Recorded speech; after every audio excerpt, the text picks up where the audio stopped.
Alrighty, thank you guys for tuning in to another week of Jock Talk. Here again, Matt and Brock. This week's show is going to be mostly a college football preview. We're going to go over a little bit of the NFL from preseason week 3 from the games so far. So we'll hop right into it. Obviously, Brock, some big news. I know your boy for the Cowboys went down. I made some notes of it that we needed to talk about. Romo's back. Obviously, I didn't really know that it was going to be to the severity that it was, but early reports, 4 to 10 weeks or 6 to 10 weeks. I just saw something a little bit ago that said maybe closer to 4 to 6 weeks. But what do you think about that? What do you think about I know you're a big Dak Prescott guy after this preseason. I mean, I feel like Dak is going to give them a better chance to win. If 4 to 6 weeks, if Dak has them 4-1, 5-1, 4-2, why not keep going with him? Tony Romo's clearly been hurt the last 2 seasons. This is a tough injury to come back from, especially being 36-year-old, broken vertebrae in your back. If Prescott lives up to the hype that he's giving himself right now, I don't see why they should go back to Romo. It could be the end of Romo's run in Dallas. Yeah, I definitely agree. It could be like a Brett Favre type thing. Brett Favre, no, he wasn't a rookie, so he had a little bit of experience underneath him, but nothing as a starter, going from the Falcons to the Packers back in the early 90s. But I don't think it's as big of a deal as, say, a Skip Bayless is making it seem. He's making it seem like Tony Romo was the savior, which we know when he's healthy. Maybe a couple years ago, Tony Romo, arguably a top 5, top 10 quarterback, but yeah. Even when healthy, I don't think he can be that guy. With Dak Prescott, he does have the best offensive line in football. He's got 3 starting caliber running backs with that offensive line: McFadden, Alfred Morris, and Zeke the Freak. He looked and he's good. got a reliable tight end in Jason Witten, and then Des Bryant, one of the best receivers in the game. So if he can catch a ball, I think he does fine, but I guess it's a wait and see for Cowboys fans and football fans all around. Yeah, I mean that's the game is injuries, and luckily our Packers haven't had any of this preseason. Nothing too crazy besides Janice. Packers just played their 3rd preseason game. You got to watch some of it. What did you think of it? You know, and we were talking about this during the game yesterday. Some of it seemed like same old from the Packers from last season. Aaron Rodgers catching the defense with too many guys on the field. At least Best one in time. business.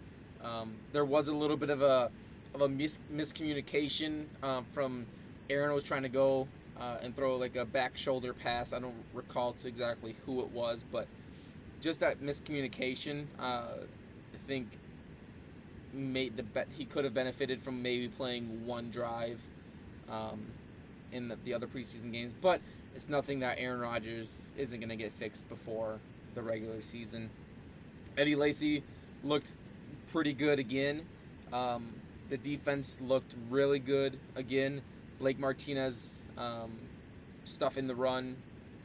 He went outside, made a tackle. So sideline to sideline guy. I know we both are big fans of him. Aaron Rodgers was looking Jared Cook's way a lot.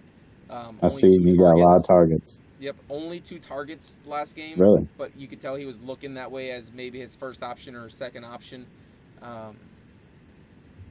Other than that, the only thing that I was disappointed in was the offensive line. I know we were singing their praises. I was at least last week and during this offseason, but he was scrambling around a little bit too much in the pocket, and it wasn't just a let's scramble to make something happen. It was a scramble out of necessity. So you don't want to see obviously your franchise quarterback and one of the best players in the NFL running around during the preseason. I mean, look what happened to Tony Romo. So, offensive line has a little bit of work to do, but overall, a very solid game. Devontae Adams dropped. Yes, it would have been a semi-tough catch, but something that an NFL wide receiver needs to catch. He dropped a touchdown pass in the end zone from Joel Callahan, so disappointing from him. The other thing that I would have liked to see more of that we didn't see, Trevor Davis not getting as much time as I would like as a kick or punt returner.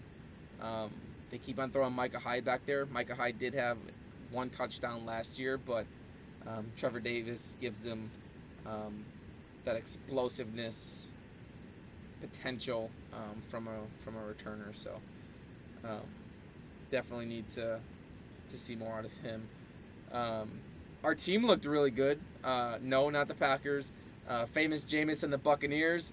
Playoff picks from both of us. Jameis looked really good. Mike Evans looked great. I believe he had over 100 yards receiving. Mm-hmm. Did you get a chance to catch any of that game or see any of the highlights? I didn't get to see any highlights yet, but I kept getting the updates that Jameis throws another dime. Mike Evans with a great catch in the end zone.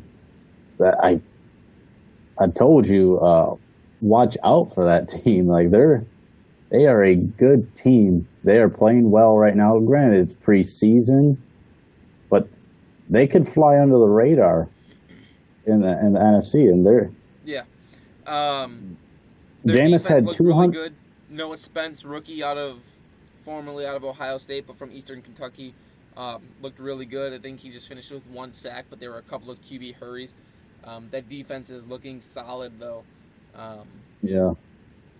Jameis threw 16 of 25 for 259 yards and 2 touchdowns. Yeah. He didn't even play the full game. The one thing I will Browns, say, I know it's the Browns, but it's still the NFL, and so 16 of 25, 259, 2 touchdowns, and he might have played that first half. Yeah. Mike Evans 5 for 115 and a touchdown. Vincent Jackson 4 for 78. I mean, they look good. Yeah, spreading the ball around. Mid-season form for the Buccaneers. But other just preseason notes from Week 3. Tom Brady, Jimmy Garoppolo, both had their shaky moments against the Panthers, I believe. Cam Newton shaky basically the whole game. You talked about it last week. Trying to force it to Kelvin Benjamin, not looking natural. Big Ben, to Antonio Brown on a give all that credit to Antonio Brown. Seeing the replay. Otherwise, Kirk Cousins started off shaky for the Redskins, had a good game eventually. Matty Ice, Matt Ryan, sounds like he's struggling throwing in the red zone again, another red zone interception, which plagued the Falcons last year. So that and just watching the game a little bit, the pass rush from the Falcons is non-existent. You know, they're hoping for Vic Beasley to step up, but not there. Another team that we missed, the Bears and the Chiefs game. We both agreed on this. The Bears looked terrible. Yes. Yeah, top to bottom, nothing, no production. Chiefs didn't do anything special, but the Bears looked bad. A late news story from that game: Connor Shaw got carted off the field with. That's good. It didn't look pretty. I was a huge fan of him when he went to South Carolina, so hopefully he's all right. But breaking news, I just got the update. The Rams agreed to an extension with your boy Tavon Austin, a 4-year extension. Yeah. So they love his speed. He has NFL speed, that's for sure. It's just getting the guys around him. Goff not looking great, but who knows who their starter is going to be. So we'll see.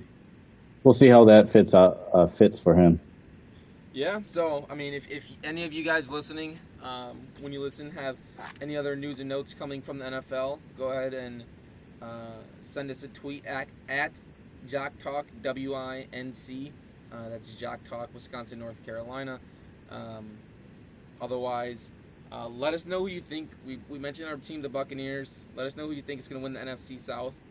The poll is up on Twitter, so get back to us right now. It looks like the Buccaneers are in the lead from the followers that we have going on. So with that, like I said, it's just a brief NFL preview. I'm getting excited, so excited in fact that I pushed ahead the college football season in my mind to this Saturday today, when in fact it starts next Saturday. But really excited. It technically did kick off last night with Cal and Hawaii playing in Australia of all places. They put on a show. That's what I see. They put on a show. Yeah. Two heavily passing favorite teams there in the line down under. So, like I said, college football is back. We're gonna have a breakdown for you. We're gonna start off with the Badgers hometown team. So we get right to it. Some big news out of camp, I believe yesterday or the day before, with Bart Houston getting the starting nod over Alex Hornibrook. I know Bart Houston was a big-time recruit for the Badgers. It was already 4 years ago. He was a 4-star recruit out of California.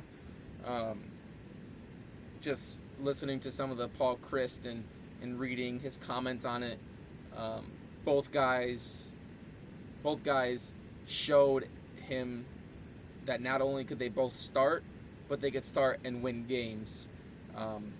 And when it came down to it, it was the fact that Bart Houston deserves the opportunity to start, since neither player really pulled away. What are your thoughts on the QB situation? I honestly haven't seen a lot on the Badgers and their quarterbacks because I don't get the full coverage like you will in Wisconsin, being out here in North Carolina. But what I've been hearing, it's mixed reviews. He's a fifth-year senior, a good recruit out of high school.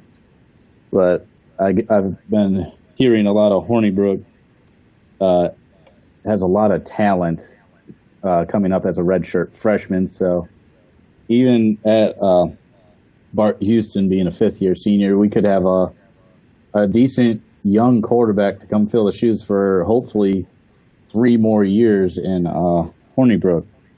Well, a big piece that they're going to be missing this year, we touched on this. We talked about this earlier. Dan Volt's retiring from football. He's our starting left guard. What do you think the Badgers are going to miss with him being gone out of that starting O-line? You know, he, according to shout out Bleacher Report, love them. Nothing bad to say about them. They have them as a All-American left guard / left tackle, and they're early All-American picks. So obviously you're missing a great lineman. He's battled injuries throughout his career, but when he did play, just consistent across the board.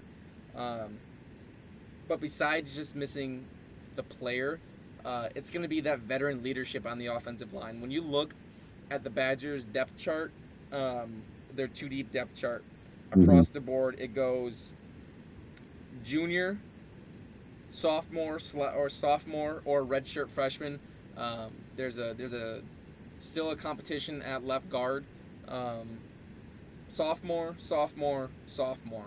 So one guy who has 3+ years of practice experience. Now, that's not giving him any in-game experience really, and then when you look at their backups, they're all sophomores or redshirt freshmen. So that veteran leadership, when they're down 6 points in the fourth quarter and they need to have a game-winning drive, that guy who's gonna rally together and hold things down, I think they're gonna miss that from him. Yeah. Now, from what I've heard, I've been hearing he does want to stay around the program. Whether um, I know he's interested in getting into the strength and conditioning. Otherwise, as a graduate assistant, excuse me, I'm sure Paul Chris would love that. Um, to go to Wisconsin and be an offensive lineman, you have to be extremely smart. So, something I'm hoping to see out of him. Now, we mentioned it's Houston over Hornet Brook. We mentioned uh, Volts retiring due to medical issues. Um, and I mentioned that the biggest thing about him that they're going to miss, I think, is his veteran leadership. The Badgers only have 6 starters that are seniors this year. So the Badgers are a very, very young team. So when you're looking at the Badgers this year, not a lot of people are expecting them to do much. They're still expected to be a bowl team, but not a lot of people are expecting the 9-win or the 10-win season that we as Badgers fans have been spoiled with these last couple of years. Um, week 1, LSU, Lambeau Field. It's gonna be a tough game. Right now, the Badgers are 10-point underdogs, and the over/under is 44.5 points for both teams. If you're a betting man, I know you like the daily fantasy sports. If you're a betting man, do you take the Badgers with the 10 points? No. It's hard. No? It's hard to say, but there's this guy over in LSU. I don't know if you heard of him, Leonard Fournette. He is one impressive man in the backfield. Granted, we have a new defensive coordinator in Justin Wilcox for the Badgers, and we've been known not just for our offensive line. We have linebackers that can tackle. We have a good group of linebackers this year that can step up and make plays. But Leonard Fournette, Heisman front runner, it's going to be hard to stop him. They don't pass the ball. They don't have to. They will run the ball. What was it? Last year, they ran the ball 60% of the time. 60%. Yeah, I know that's something that they're trying to get away from. Even if it's 50-50, like Yeah. Fournette is a beast. It takes 3, 4, 5 guys just to tackle him. They're comparing him to AP in college. Like, this guy's big. This guy's fast. This guy's strong. He's one of the most impressive running backs I have seen in a while. Yeah. LSU's offense is good. The quarterback play, not so much, but they don't need a quarterback with that O-line and running back, and not to mention their defense, LSU, DB University. They always produce those corners and safeties, NFL caliber corners and safeties playing in college. So it's tough to say as a Badger fan, like, this could be a really tough year. Not just looking at LSU, looking at their whole schedule. They got a tough schedule. We got to go to Michigan State, then at Michigan. We play Ohio State, and then at Iowa. That's a tough stretch of games. I don't know what weeks they are, but throughout the whole schedule, to have those caliber teams and starting off with LSU, it could be a real tough year, long year for Badger fans this year. Sad to say. Yeah, you mentioned Leonard Fournette, and you mentioned that you would not take the Badgers with 10 points. I'm on the other side. I think with the 10 points, I think I take the Badgers. I think it's going to be a closer game than a lot of people expect. But the Badgers have one of the better running backs in the country in their own right. Corey Clement behind Melvin Gordon, still 1,000 yards 2 years ago. Last year, he was hurt basically right off the bat, so he never got a chance to show what he could do. It's true. but just from getting to watch him, watch out for Corey Clement. And then there's a young guy, I believe he's either a redshirt sophomore or a true sophomore, but Taiwan Deal. Uh, he was the third string running back last year behind Dare Ogunbowale, but he's moved to the number 2 spot, so I think that's a big deal. 503 yards on only 117 attempts last year, so just over 4 yards a carry, and 5 touchdowns as a number 3 running back. So Badgers are known for their him. Badgers are known for their 3-headed monsters. Absolutely. So if their running game can produce like years past, they could have a better year than expected. But if that young offensive line struggles, it could be a long year for the Badger fans. I know why you mentioned the Packers. It's because the game's at Lambeau Field, so you're just getting a little bit confused. But it's going to be considered. I believe this is considered a neutral site game, according to the NCAA and according to schedule makers. But obviously, it's going to be a home game for the Badgers. Oh, clearly. You mentioned Justin Wilcox. Dave Aranda, I didn't expect him to be back to the Badgers last year. But I'll be honest, I did not expect him to go as a defensive coordinator. Fully expected him to get a head coaching job somewhere, even if it's at a smaller school, but led the Badgers to one of the best defenses in college football the last couple of years. Unorthodox schemes where not necessarily having any down linemen at times, but still getting after the passer and whatnot. You mentioned Justin Wilcox replacing him. Justin Wilcox, for anyone who's not familiar, was the defensive coordinator for the Boise State Broncos earlier in the decade when Boise State was at their best.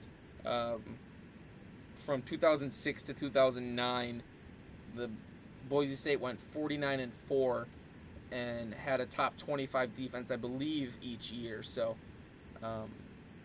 he's had a couple of down years between Tennessee and USC these last couple of years, but something definitely looking forward to from them. Big Ten's tough this year. 2 defensive players I think people need to watch out for this year for the Badgers. Obviously, Vince Beagle. He was the other 2-headed monster with Joe Schobert, who got drafted by the Browns this year. And the other one, I don't remember which game it was, but there was a play where, and remember this name, Jack Sitchie. Last year, there was a game where on 3 consecutive plays, first, second, and third down, Jack Sitchie got the sack from inside linebacker position. So he got the trifecta on sacks. Watch out for him this year.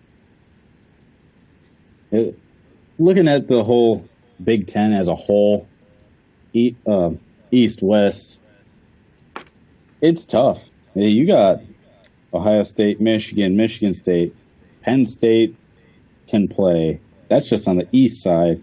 Then you got Iowa, Northwestern, Nebraska. Everyone's giving praise to Minnesota this year. Wisconsin. Who knows what Wisconsin can do?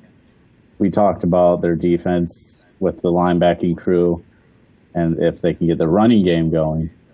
But you look, what's your expectations for the Badgers in the Big Ten this year? You know, this could be a part of my homer coming out.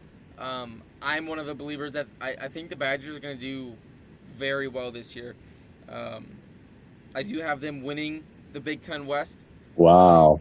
I don't think Iowa's going to come on as strong as last year.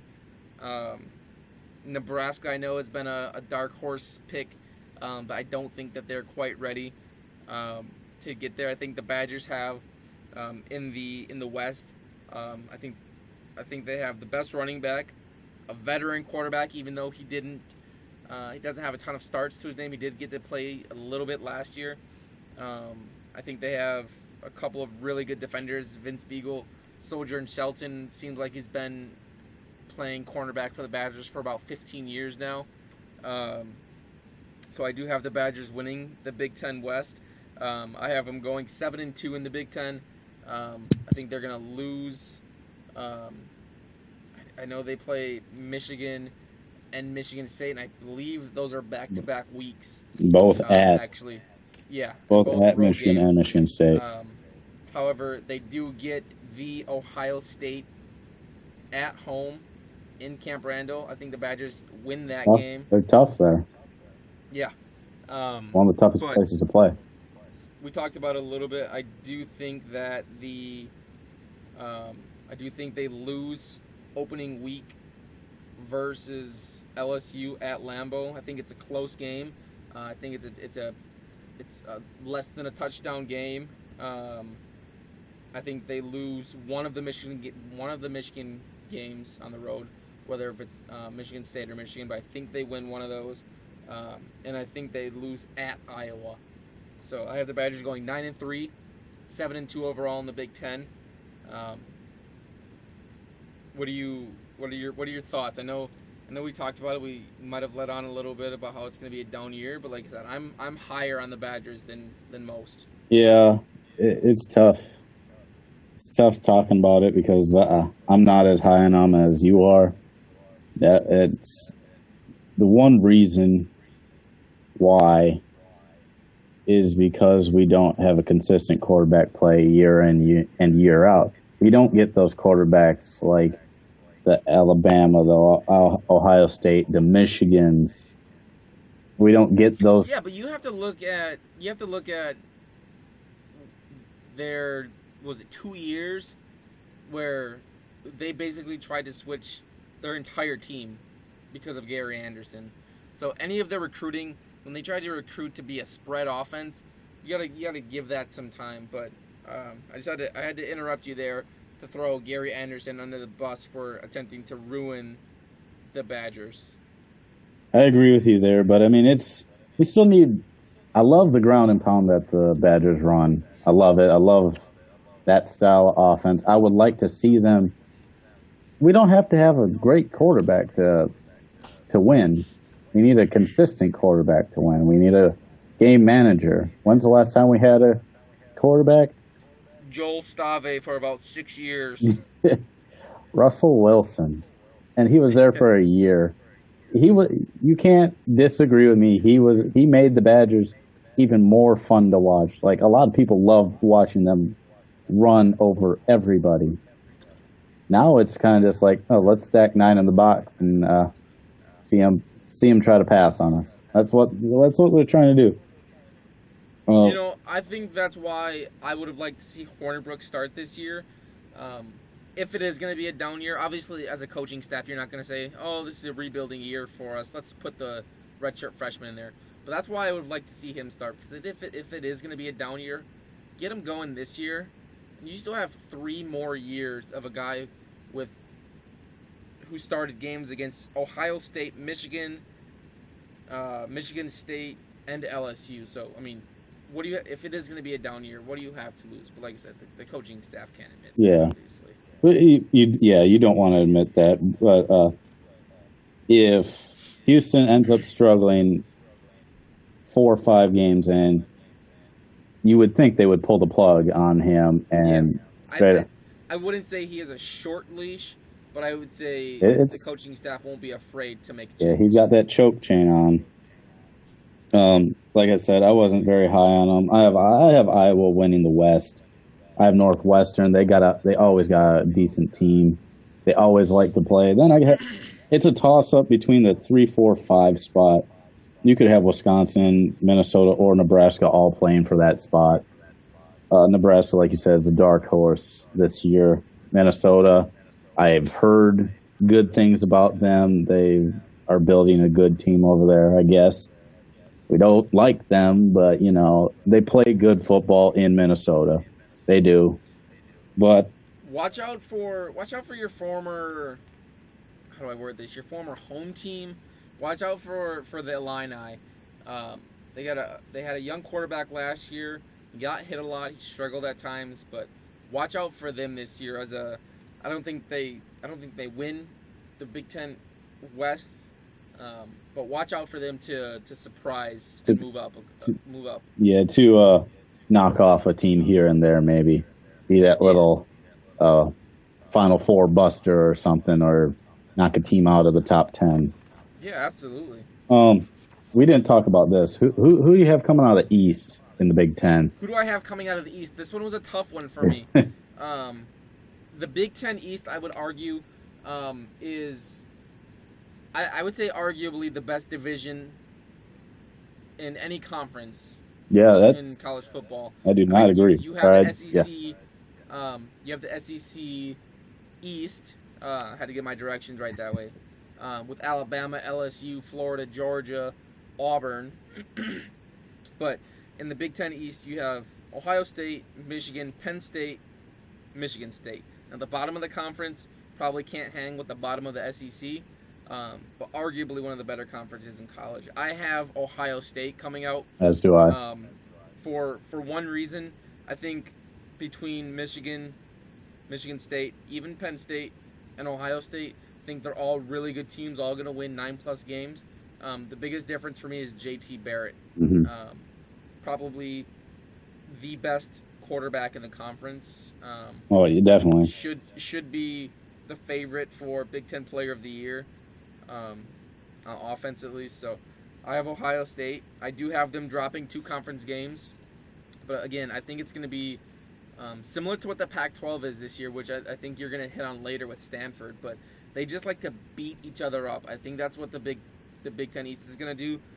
I can see Ohio State losing to Michigan, but then Michigan losing to Michigan State, but then Michigan State losing to Ohio State. So yeah, it's going to be one of those kinds of years, I think. That East is just going to bully each other, and that could end up boding well for like a Michigan State or even a Penn State, like you said, because Ohio State, Michigan State are just going to all split.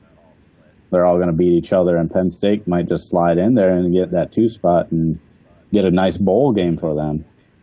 Yeah.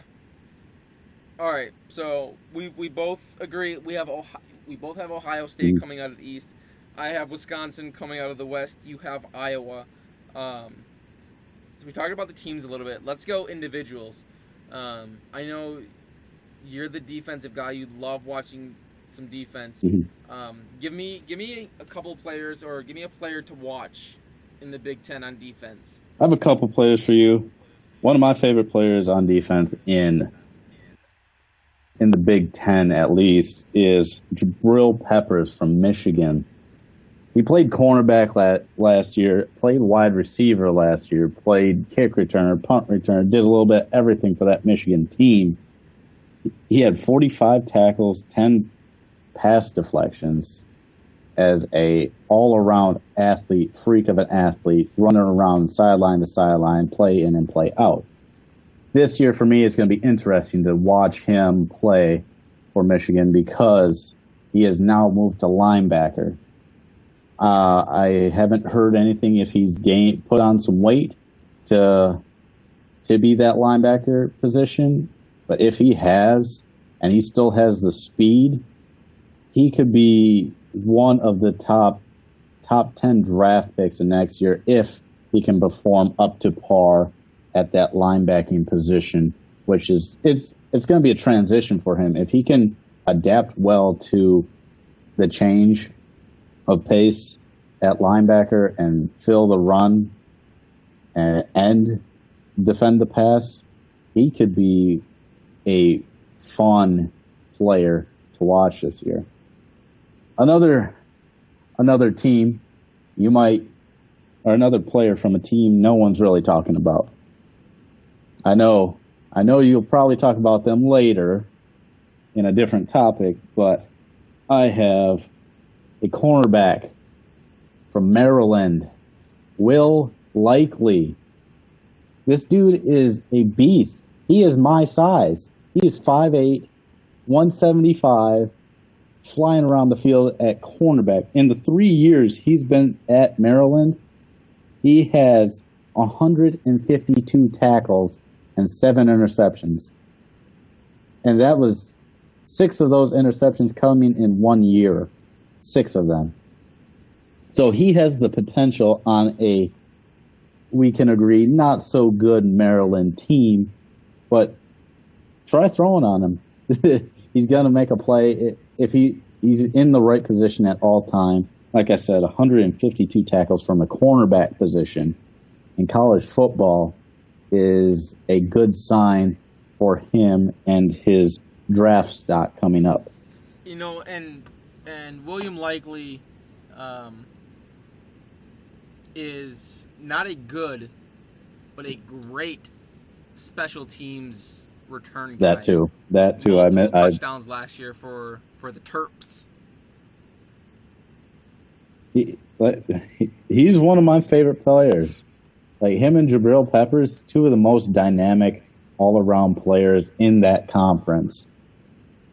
On defense, that is. Do you have the size on William Likely? I think they have him. They might have him listed. I read somewhere he's like 5'7", 175. Wow. That's why the 152 tackles is so impressive. 175, because we both know how this Big Ten is. Big quarterbacks, big running backs, big linemen flying at you every play, and he's making these kind of tackles. Impressive to watch. I really like him, and can't wait to see what he does for the Terps this year. So you mentioned big running backs, big quarterbacks, big linemen. A couple guys. I'm taking the offensive side of the ball. I like to think of myself as a potential Pro Bowl tight end in the NFL if I ever got the shot. Not a Put fun. the old knee up, so that's not going to happen. The Packers are missing out on a Hall of Fame tight end in Matthew Aponte, Michael Finley. But their loss. But so players to watch on offense. Couple guys here. Noah Brown is a freak of athlete for the Ohio State Buckeyes. They lost Terrell Pryor. Am I getting that right? That was a while ago. No. Yeah, not Terrell Pryor, excuse me. Why am I drawing a blank here, Brock? Oh, me too. They lost their Braxton Miller. quarterback that turned into a wide receiver. Braxton Miller. What's that? Braxton Miller. Yes, there we go. I was thinking Terrell Pryor because I still have the Browns on my mind. So, Shitty. So forgive me. They lost Braxton Miller. They lost Ezekiel Elliott. They lost Michael Thomas on offense. Noah Brown. Let me throw this at you. How many career receptions does the sophomore have? 17. 1. Oh. 1 career reception. He was scheduled to be a big part of their offense last year. Got hurt before the season, though. But they need somebody to throw the ball to, obviously. He's scheduled to be their number 1 wide receiver, so keep an eye out for him. I think it's going to be a boom or a bust season. It's either going to be he's going to have a great season this year, or it's going to be hey, watch out for this guy next year. The next 2 guys, I'm going to give love to both the Indiana Hoosiers and the big nasties on the offensive line. Excuse me. Dan Feeney, offensive guard, Indiana. Feeney! That's the only reason I picked him. I want to give some love to Boy Meets World too. But Dan Feeney, guard, Indiana. 1 sack and 37 career starts allowed. That's playing for a bad Indiana team. So keep an eye out for him. He's possibly an all Big Ten team selection. Going to be a middle round draft pick at worst next year. But the next guy, the guy I'm most excited about, I think the best running back in the Big Ten, Saquon Barkley. Great name. You give that look. It's because he's only a true sophomore. But last year as a true freshman, over 1,000 yards and 7 touchdowns. Wow. He was the only true freshman named to the all Big Ten first or second team. So keep an eye out for them. Penn State's going to be a team on the rise. We both agree. Not necessarily gonna win the Big Ten East, but a team on the rise. So Saquon Barkley, great name, going to be a great player for the Nittany Lions. Quick question. So we talked about. Go ahead. Quick question. At the end of the year, all said and done, how many teams from the Big Ten are in the top 25? How many teams from the Big Ten at the end of the year in the top 25? It's going to be at least 6. 6. Name those 6. Ohio State, Michigan, Penn State, Michigan State, Wisconsin, and Iowa, at the very least, are going to be in the top 25. I'm not going to disagree with you on that. It's the Big Ten's good. Like everyone sleeps on the Big Ten, but they have 6, 7. You could even throw 8 teams that potentially, with a good enough season, could be in that top 25 or just outside of the 25. They could go in there in a bowl game and not be ranked, but beat a decent team and be ranked, because that's how the black and blue division do it in the Big Ten. That's right. All right, so we talked about the Big Ten. You guys are gonna have to stay tuned for next week for the rest of our NCAA predictions, including Final Four. But I want to go to individuals specifically, Brock. I want to talk about the Heisman. You mentioned Leonard Fournette earlier. Obviously, he's a front runner, if not the front runner for the Heisman. But I want to do a little bit of word association here. Okay. I'm gonna throw out the guys' names, and I want you to give me a word or a phrase. I know sometimes it's hard for a single word on these guys. You ready? Yeah. Deshaun Watson, quarterback, Clemson. Athlete. All right. I know he was one of the guys to go over the 4,000 passing, 1,000 rushing yard. Cam Newton-esque. Probably the best, if not definitely the best player on his team, possibly on the best team in the entire country. So obviously when you're the best player on the best team, you're going to be in the line for a Heisman. We talked about him earlier.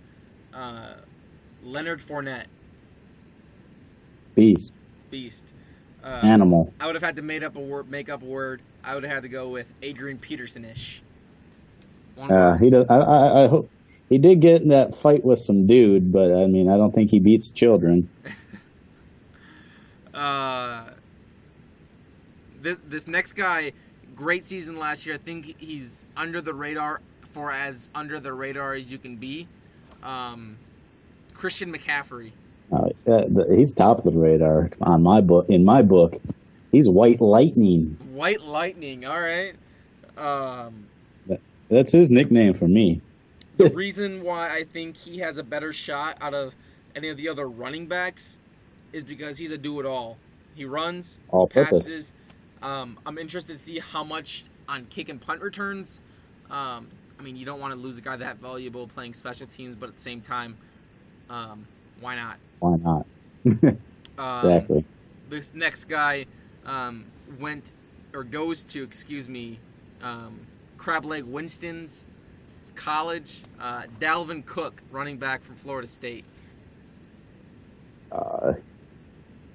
Flash. He is a speedster. He can outrun anybody in this business. Like, he is fast. Yeah, I think, like I said, the Heisman has always or has oftentimes gone to a guy who is on the best team. You see guys throwing for 4,000 yards in Conference USA, but if they're on a team that goes 6-6, they're not going to get the love or anything like that. So all these guys, Power 5 teams, and these next two guys I have are going to be as well. The next guy went to school last year with the likes of Laramie Tunsil and Laquan Treadwell. I lost both of those guys this year.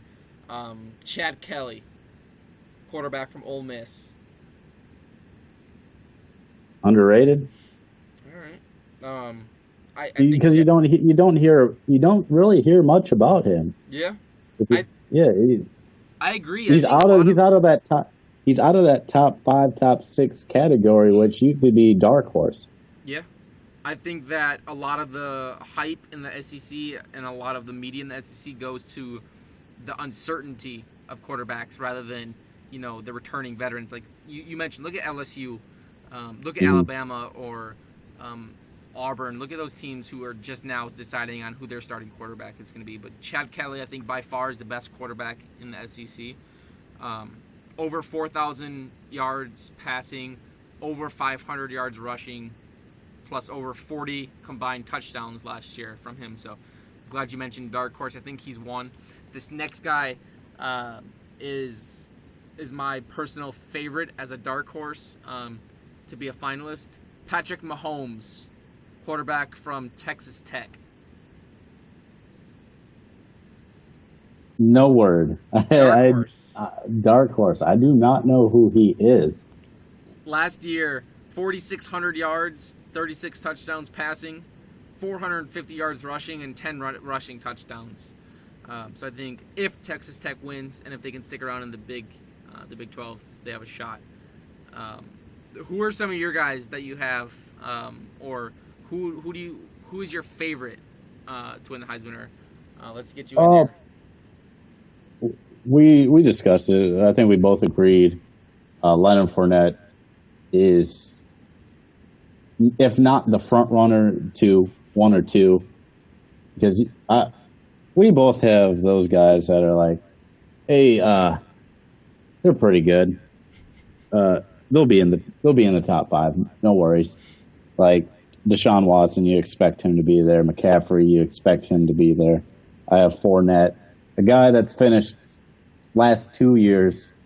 He was a finalist, was never invited to the presentation. Is JT Barrett. You talked about him as a Big Ten Player of the Year. JT's got a lot of work to do, though. That's the thing. Because, like you said, he's missing a lot of players. They're only returning 7 starters from that whole team. They lost, 15 to the draft? Not the end of the draft, like first 3-4 rounds. Mm-hmm. So he's losing not just players, very talented NFL potential starter players on that team. So we'll see what he's really made of. If he can perform like he's performed the last couple of years, expect a big year out of JT and the Ohio State Buckeyes. Yeah, definitely agree. Now, one last thing I want to finish this episode on something a little bit less serious, but something we talk about a lot. Uniforms. We're gonna post the pictures on Twitter a little bit later. You guys give us your comments and your thoughts, but I have 3 that I made notes of that I'm absolutely in love with, whether if it's any time I'm throwing it back to college football 2014, or if I'm looking bring for it back, bring back the game. Outside of Oregon, because I think we both agree, some of the best. If they don't have the best jerseys in college football, they definitely have the most flashy or the best ones to watch for. But what are your jerseys looking like? Like, I'll give you one. Or different jerseys. We'll go back to back, see if we have any similarities. I like this year.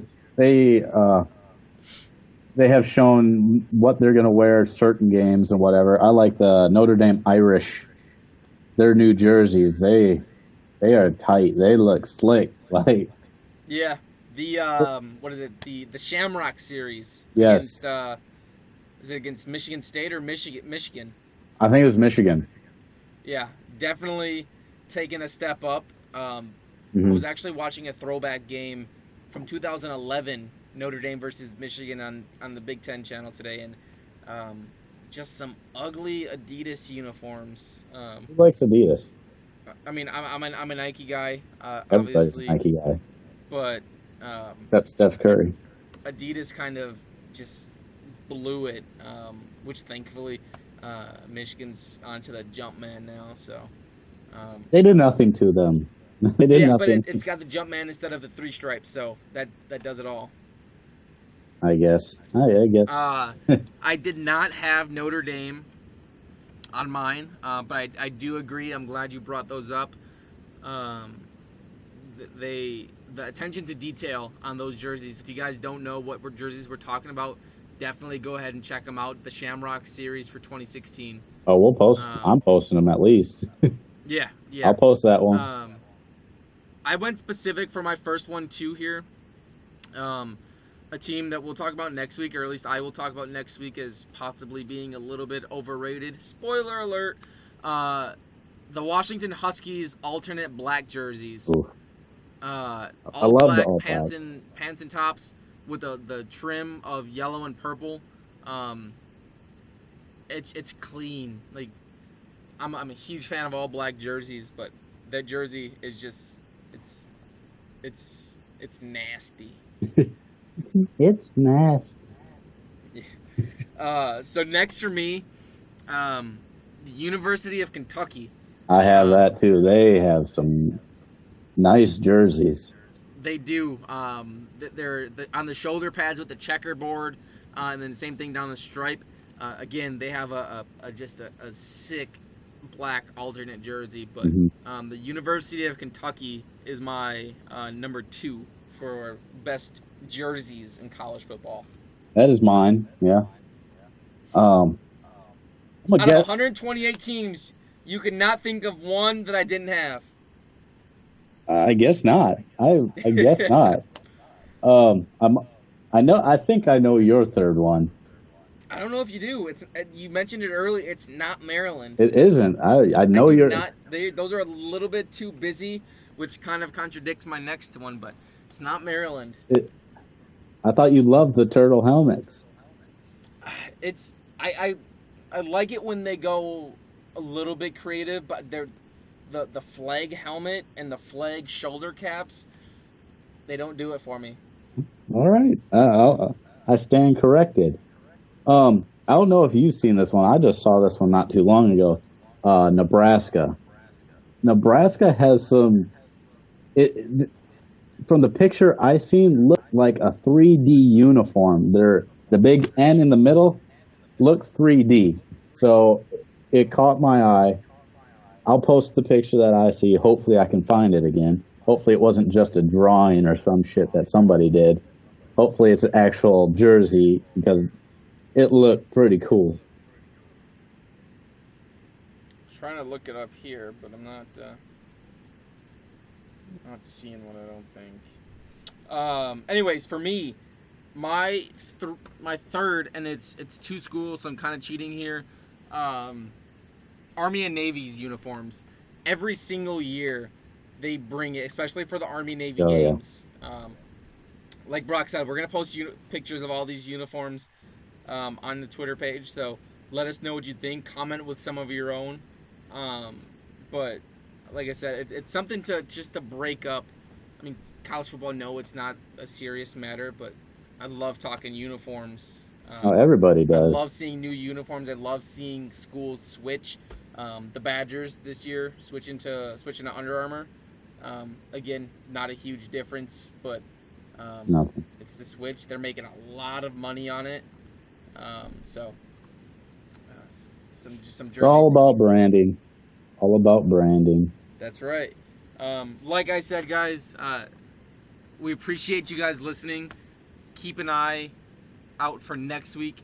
If you guys want to know who we have going to the Final Four and winning it all, as well as our over and underrated teams and teams to watch for. So thank you guys for listening. Like I said, subscribe to us on YouTube.